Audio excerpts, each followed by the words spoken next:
Sejam muito bem-vindos ao Vínculo Podcast. Tema de hoje: reconstruindo o valor após relações que machucam. Esse tema nós vamos abordar falando sobre quando o vínculo a qual foi vivido, ele te machucou, ele de alguma forma desconstruiu algo em você. E nós vamos aqui hoje aprender a viver esse processo de reconstrução. E o nosso desejo é abordar como você vai reconstruir o seu senso de valor depois de uma relação que minou a sua identidade. Sabe, aquela sensação de você não se reconhecer mais, de estar perdido de si, desconectado das coisas que fazem sentido para você. Muitas pessoas já vivenciaram relacionamentos onde elas vão se sentindo no processo da relação dessa forma, sabe? Como se elas estivessem se perdendo do seu eu interior. E o nosso desejo é abordar esse tema de uma forma muito significativa para que você que vive ou já viveu essa sensação de se perder possa se resgatar, se reencontrar, se de alguma forma reconstruir esse seu eu para que você veja sentido nas coisas e em si mesmo. Então, o que significa, né, o senso de valor? Parece ser algo muito abstrato, mas nós estamos falando sobre quando a mulher ela percebe que o seu brilho acabou. Sabe aquela nuvenzinha que paira na nossa cabeça e que a gente chega num nível de exaustão que você fala assim, chega, não dá mais para mim, sabe? E você fica ali recalculando rota, tentando entender o que aconteceu, como se tivesse passado um caminhão por cima de você. Aí você fala assim, anota a placa porque eu não sei o que aconteceu. E ali está desgastado toda a sua energia, todo o seu brilho, toda a sua motivação, tudo que você tem, que você tinha, né, antes de viver essa relação, né, e se perdeu. Então, o senso de valor, nós estamos falando de identidade. Você está perdida dentro do seu eu. Você se questiona sobre como você pensa, como você sente. Às vezes você acha que você sente demais, às vezes você acha que você deveria falar menos. Você não está dentro daquele lugar de forma confortável. Por quê? Porque você está totalmente desalinhada, desconectada de si mesma. Sim, né? E é como se fosse um gotejar constante, sabe? Não é aquela coisa que transborda, é aquela gotinha que vai ali no pouco a pouco, minando quem você é. E às vezes acontece numa invalidação sutil, acontece numa indiferença ao seu sentimento, sabe? Numa invalidação do seu sentimento. São pequenas coisas que vão acontecendo no dia a dia, onde vai sendo naturalizado que parece que é assim mesmo. Não, é desse jeito, ou isso não é nada demais. E nesse não é nada demais, a pessoa ela vai se perdendo, ela vai Exato. achando que aquilo que vem dela não tem importância, não é suficiente para que o outro dê atenção. E quando ela se percebe, de alguma forma, ela está assim, perdida de si mesma, sabe? Exato. Ela entra num vazio interno que parece que as suas necessidades elas não são importantes, elas não têm valor e ela vive ali para que de alguma forma não cause nenhum desgaste, não cause nenhum conflito e ela vai se perdendo. Exato. E essas microviolências, né? Nós não estamos falando de alguém que grita, de alguém que bate, de alguém que. Não, nós estamos falando aqui das microviolências, que é o silêncio, que é um olhar, que é muitas das vezes recriminar determinado comportamento, é criticar a forma como talvez você fale, ande, né? O mínimo, né?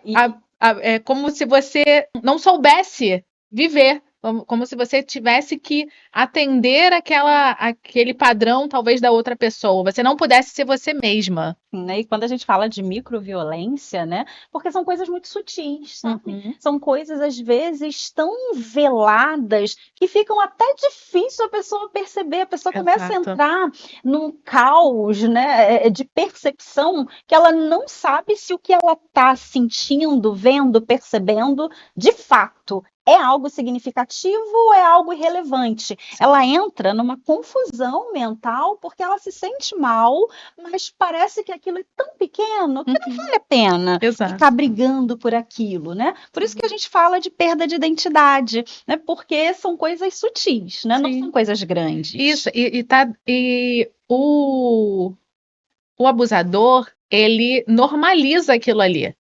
Então, assim, você tá com essa roupa, tá parecendo uma paquita. Tô brincando. Oi? E parece uma coisa, um exemplo assim muito bobo, né? Mas nós estamos falando que é algo sutil. São, às vezes, numa brincadeira, num gesto. Quantas vezes você, talvez, dentro do seu relacionamento, você já falou assim: olha, não faz isso, eu não gosto.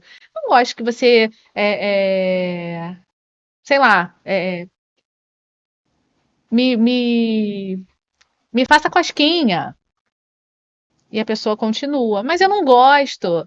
Gente, é uma forma muito boba, muito superficial, mas que acontece como forma também de violência. A crítica com a roupa, a crítica com o comportamento. Então, você se sente inadequada. Essa é a palavra. E, de alguma forma, às vezes você começa a achar que você é chata. Nossa, mas eu sou Exato. tão chata, né? Eu sou difícil de ser amada. Ai, eu tô sempre fazendo questão de pouco.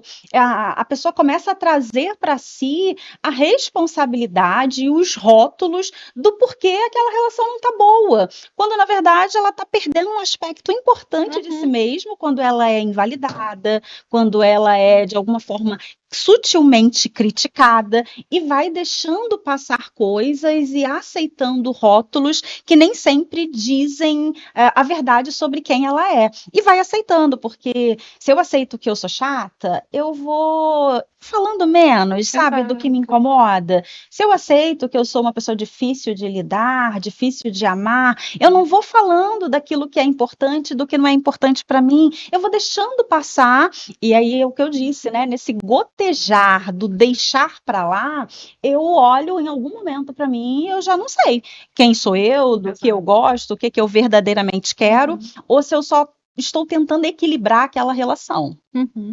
E outra coisa que desgasta muito essa relação é a inversão de culpa, né?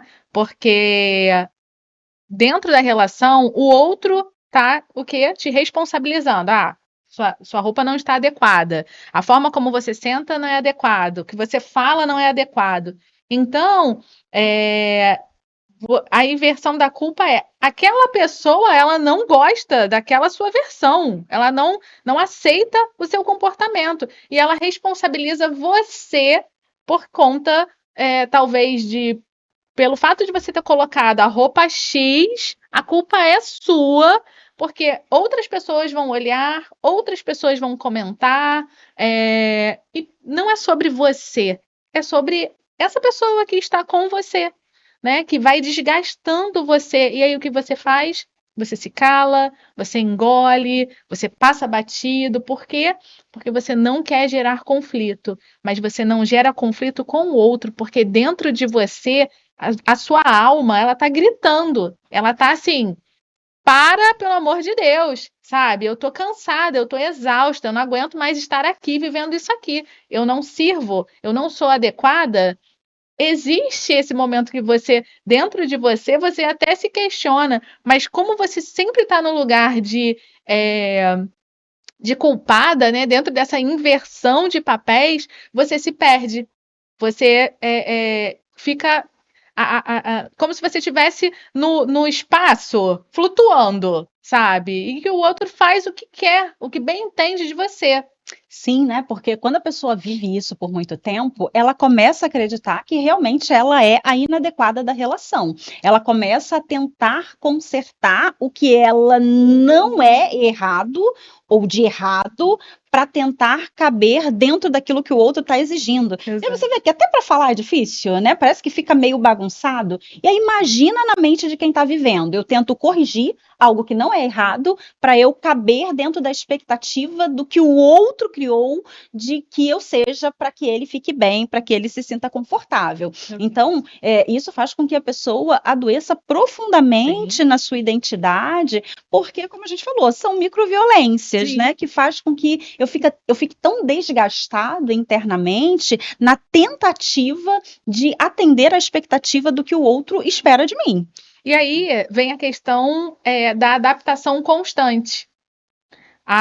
Da última vez eu usei a roupa X, deu problema, então eu não vou usar essa roupa. Da última vez eu falei, não vou mais falar. E ali você vai o tempo todo pisando em ovos, que é exatamente isso que você faz, para você não desorganizar o outro, para que o outro não se aborreça, para que vocês não tenham um conflito dentro dessa relação. Só que assim, é uma grande fantasia, porque você vai ter um problema dentro da relação. Você vai ter um conflito com aquela pessoa. Você vai ter outros conflitos. Talvez por conta daquela roupa não vai acontecer. Mas você vai ter outros, porque nós estamos falando de um padrão de comportamento abusivo. Então, o abusador, ele não deixa de ser abusador, porque você mudou a sua forma de comportamento. Muito pelo contrário. Quando você tem esse tipo de comportamento, você reforça isso no abusador. Então, assim, é importante você ter esse olhar por você. Só que às vezes a gente está tão mergulhada dentro dessa relação que às vezes a gente não percebe que a gente está o quê? Se adaptando, se colocando, se enquadrando para caber dentro da realidade desse relacionamento, desse abusivo. E quando essa adaptação vira rotina, né, isso é mais cruel ainda, porque a pessoa ela vai se perdendo, se distanciando, né, do que faz sentido para ela, para se tornar alguém palatável, para se tornar alguém que não dá trabalho, que não traz angústias e conflitos para a relação. E a longo prazo, né, a pessoa já não se reconhece, porque para que ela seja aquilo que vai agradar ao outro, ela precisa abrir mão de uma forma interna. Ela precisa deixar de lado algo que atenda ela mesma para atender ao outro, né? E como a gente está falando assim desses abusos, só que a gente está falando também de microabusos, né? A gente não está falando daquele abuso escancarado, onde de longe se vê que é um abuso. A gente está falando de coisas muito básicas, superficiais, muito superficiais, sutis, que passam desapercebida e que às vezes a única coisa que a pessoa tem é o sentimento dela de mal-estar, sabe? A única coisa que eu posso dizer, nossa, isso aqui não tá bem, porque eu estou desconfortável. Sim. E eu naturalizo o meu desconforto, porque eu uso lá o rótulo. Mas eu também, né, sinto demais, eu sou intensa demais, aí tudo me dói. E aí eu começo a achar novamente que o problema está em mim e eu que preciso ser mais forte, né? Parar de mimimi, esse é um termo que a gente usa muito, deixa de mimimi, né? Porque parece que tudo que vem de mim é bobo, é ruim, é inadequado, e eu é que preciso me adaptar. E nós temos o momento do estalo, né, que é um momento muito simbólico, muito significativo, que é quando você se percebe dentro da relação vendo que algo não está legal, que algo ali, por mais que você esteja continuando a sua vida, algo ali não tá bom e que você precisa mudar, mesmo sem saber o que você precisa fazer diferente. Então, às vezes, a exaustão emocional ela se tornou crônica, sabe? De tanto desgaste que você viveu dentro dessa relação. Você não consegue nem avaliar o que você precisa fazer para você mudar mesmo tendo esse estalo. Uhum. E outra coisa que evidencia esse estalo é uma sensação, um sentimento de vergonha. Sabe, quando você começa a sentir vergonha das próprias necessidades, vergonha de querer mais, vergonha de sentir, você começa a ficar, né, acanhada por ter necessidades dentro dessa relação. Uhum. E isso também pode ser um estalo, né? Porque vai sinalizando para si mesma que você parece que sempre é demais, quando na verdade você está sendo de menos por não estar colocando as suas necessidades nessa relação por vergonha de sentir qualquer coisa. E isso pode ser um convite para você repensar, para você se reconstruir nessa identidade que acabou sendo apagada diante de tantas demandas que essa relação te coloca. Sim. E aí, a partir desse momento, você inicia o processo de reconstrução, né? E aí, muitas das vezes, a gente não consegue renomear o que está acontecendo. Por quê? Eu preciso recalcular essa rota para entender o que aconteceu, aceitar, porque é muito difícil a gente aceitar que a gente se permitiu viver determinadas situações, determinadas aflições, né? Porque você é o seu guardião. E aí, se você permite que você viva isso, né? Existe aquele momento que você se questiona.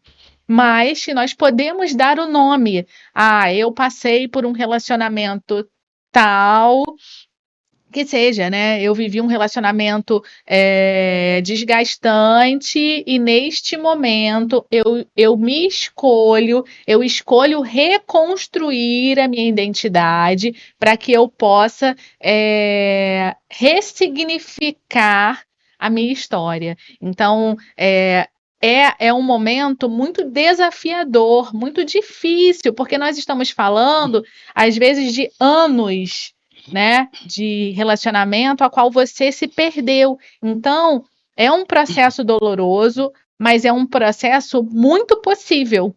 Sim, né? E o ato de nomear, ele é um ato de coragem, porque ele tira você de uma neblina, né? Ele tira você da negação, de um lugar de embaçamento e te traz para a clareza, né? Por isso que às vezes é tão difícil, porque a gente fala assim, vamos nomear.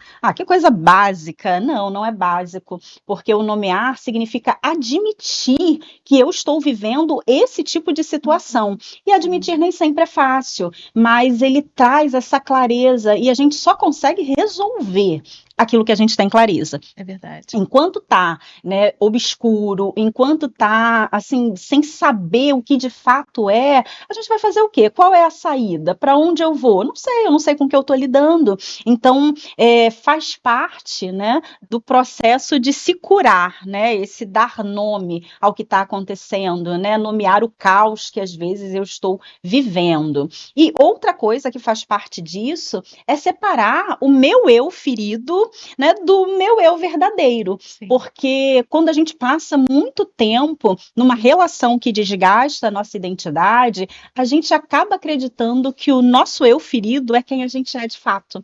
E isso não é uma verdade. E isso traz um alívio enorme, porque você começa a se reconectar com a sua identidade, né? Que você até então achou que estava perdida, e aí você volta aos poucos separar os seus eus, né? Isso, né? Até porque a pessoa que você virou dentro dessa relação é uma resposta ao ambiente que você estava inserido. Sim. Às vezes a gente acha, mas eu sou assim, né? Eu sou tão difícil, eu sou tão chata, eu sou tão estressada. Mas às vezes aquele ambiente, ele me leva ao meu nível de estresse, sabe? Porque tem relacionamentos que eles são capazes de extrair o pior de nós. Exato. E isso é tão cruel, isso é tão ruim, porque acabamos usando esse rótulo como a nossa identidade. Por isso que é tão importante separar o meu eu verdadeiro desse eu que esse ambiente ele faz com que eu me torne quando eu estou inserida nele. Uhum. E aí você volta a ter a autonomia para você o quê? Respirar. Porque você volta a, a fazer pequenas escolhas. Você começa a se sentir com a sua autonomia de volta. Você passa a se vestir da forma como você gosta, como você gostava, a comer o que você gostava, a fazer um hobby, algo que você deixou de fazer, porque você precisava o quê? De adaptação, né? Como a gente falou lá atrás.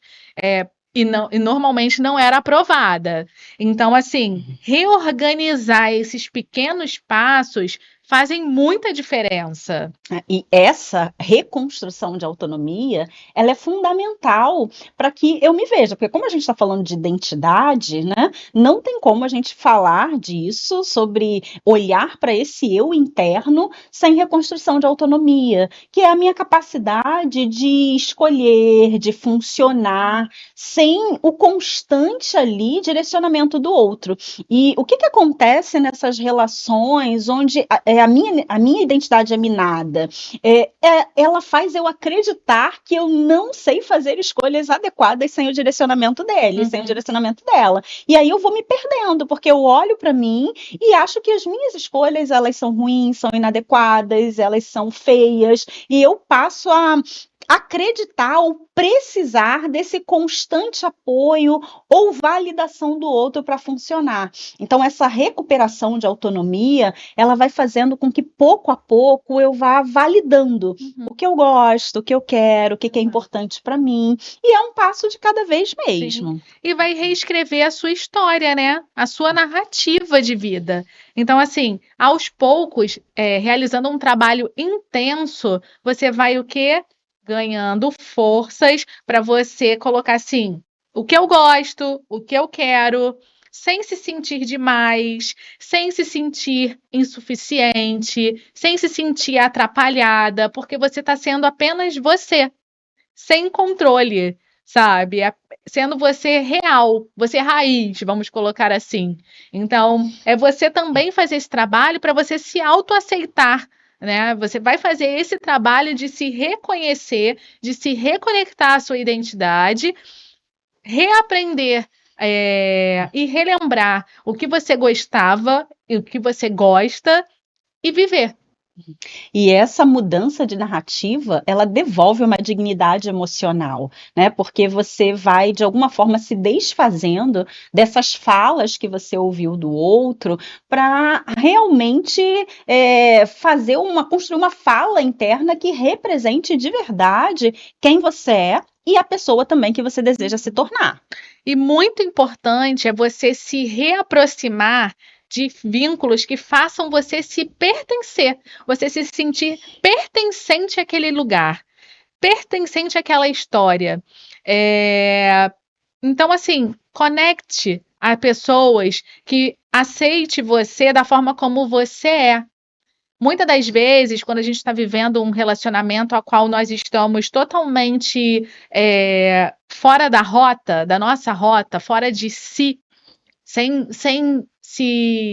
estar conseguindo se enxergar, nós precisamos, às vezes, de uma pessoa para falar: ei, não é por aí não, você tem que ir mais para cá, mais para lá, não é bem assim. Porque muitas das vezes a gente se conta uma história de que nem sempre é verdade. E a gente precisa ter alguém para falar assim: calma, você não é isso que estão dizendo de você. Você é mais que isso, né? Você é suficiente. Então, é importante nós termos vínculos saudáveis.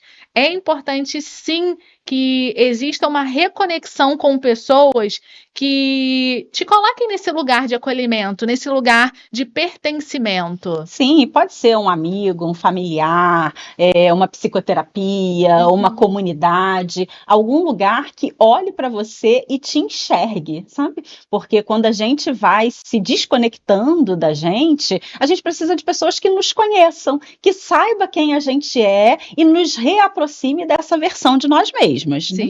E outra coisa importante, né, sobre isso é que a gente precisa pensar sobre o que não fazer. Né? É claro que existem caminhos que nos ajudam nesse processo. Sim. E um deles é a gente não voltar para o lugar que nos machuca, achando que se a gente tentar novamente, aquilo ali pode fluir melhor, né? Deixa eu dar mais uma chance para ver se é isso mesmo, porque é como se eu não acreditasse na minha percepção. Sim. E precisasse de novo estar ali naquele ambiente para ver se de fato o que eu estou vendo, percebendo e sentindo é verdade. É como se eu não confiasse na minha avaliação. E isso não ajuda. Pelo contrário, só me machuca, só me desgasta mais ainda, com uma falsa sensação de que eu estou organizando alguma coisa. Exato. Então, assim, algo que é muito importante, você que está vivendo esse processo de reconstrução, a solidão não é o caminho. Tá? E quando eu falo de solidão, eu não estou falando de você terminar um relacionamento e entrar em outro, mas você ter essas pessoas que fazem conexão com você, sabe? Para que você se sinta mais forte, mais segura, dentro dessa percepção que foi, durante muito tempo, nebulosa, né? Obscura. E agora é como se você tivesse a clareza, é como se tivesse uma luz ali. Então, assim, ficar sozinha é prolongar o seu sofrimento. A solidão, ela prolonga o seu sofrimento. Então, você que está vivendo esse momento de resgate, de reconstrução, faça movimentos de estar com pessoas, de você sair, de você conhecer novas pessoas, de você conhecer novos lugares, novos ambientes, reconectar com coisas que você gostava, com lugares que você gostava, para que você possa passar por esse processo. Vai deixar de doer? Não. Mas vai ser menos pesado do que se você tentar carregar e levar tudo isso sozinha. E por último, né, e bem importante, não tente recuperar a pessoa que você era, né? Essa pessoa já não existe mais e a gente não precisa necessariamente olhar para isso apenas como uma perda, mas também como uma maturidade. Uhum. Tá? Então, o tempo passou, a gente não pode voltar no tempo para recuperar aquilo que nos desgastou, aquilo que se desfez, mas a gente pode se reconstruir de uma forma melhor, de uma forma mais saudável, mais adulta e mais madura. Então, reconheça essa maturidade e enxergue ela não como uma perda, mas como uma possibilidade de construção da pessoa que você quer se tornar. É isso. O que você tem hoje é o presente. E chegamos ao fim de mais um podcast Vínculos. E já deixa aqui o seu like, comenta, conta um pouco da sua história pra gente e compartilha, siga. E é isso, pessoal. Até a próxima!